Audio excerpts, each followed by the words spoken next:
engagement project that I shared, environmental projects is one option. It doesn't have to be, but so it so happened that one of the award winners were actually about environmental education and also interfaith projects to plant trees and other things that help with the protection.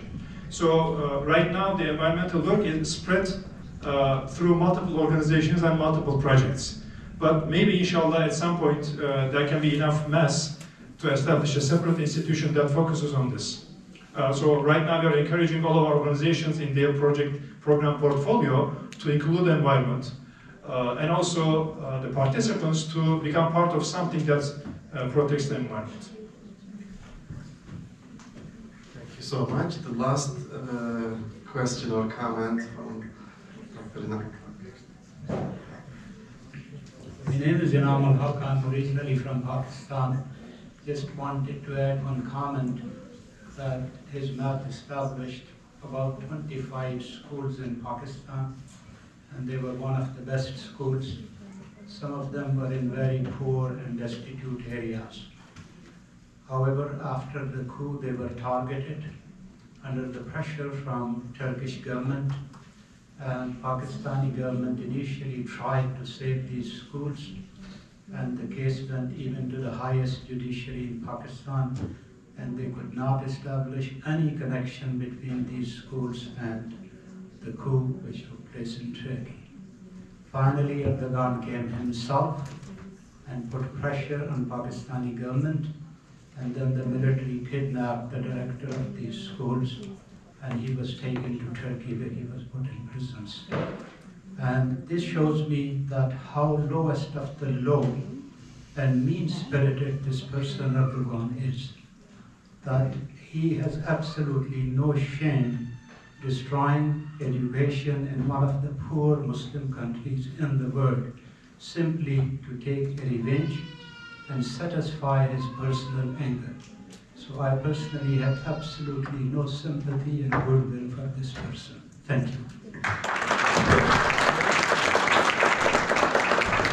Thank you so much. It's almost prayer time. Last comment from her, and then we're going to go. Good afternoon.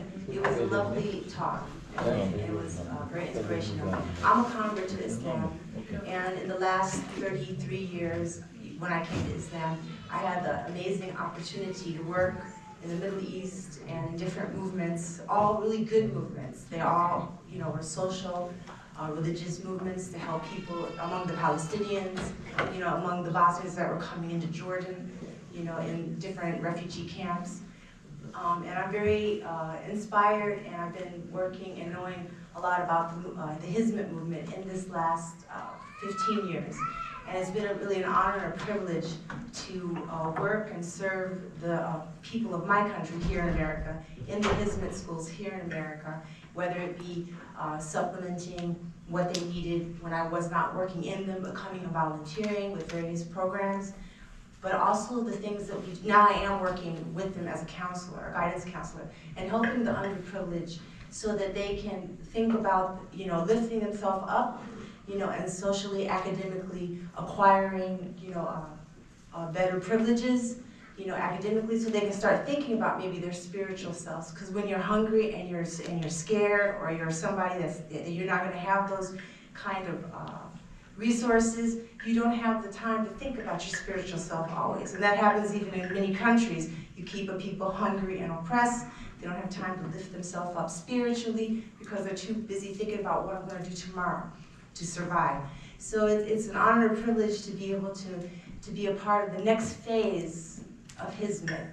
Because sometimes, even when a bad thing happens, it's a good thing, because we see that it's time for us to rethink how things were, because it's a new way to be born again, to a new phase of what's going to happen.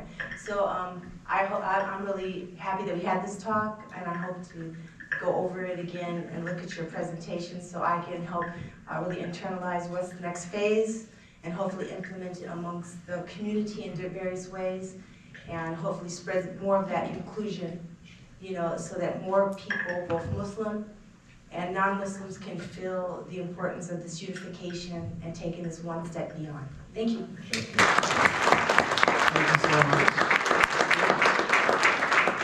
Before we let you go, I just want to remind you one more time that Islamic Society of Midwest is organizing a Europe-Balkan tour. Please take flyers on your table.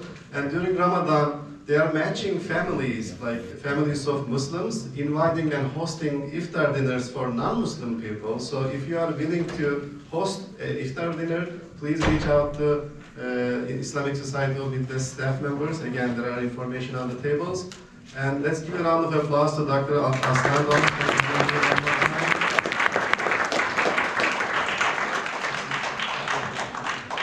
Last reminder, we have a festival coming up on March 5th here in the building. All the benefits will go to Turkey and Syria earthquake funding. So please come and enjoy food while you're supporting the needy people here in Turkey and Syria. Thank you again. The masjid is behind the wall. Thank you for coming here. I hope you enjoy the rest of the day.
That's why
finally got an online learning platform. The UN is working with people in Africa to test it out. It has over 20 languages.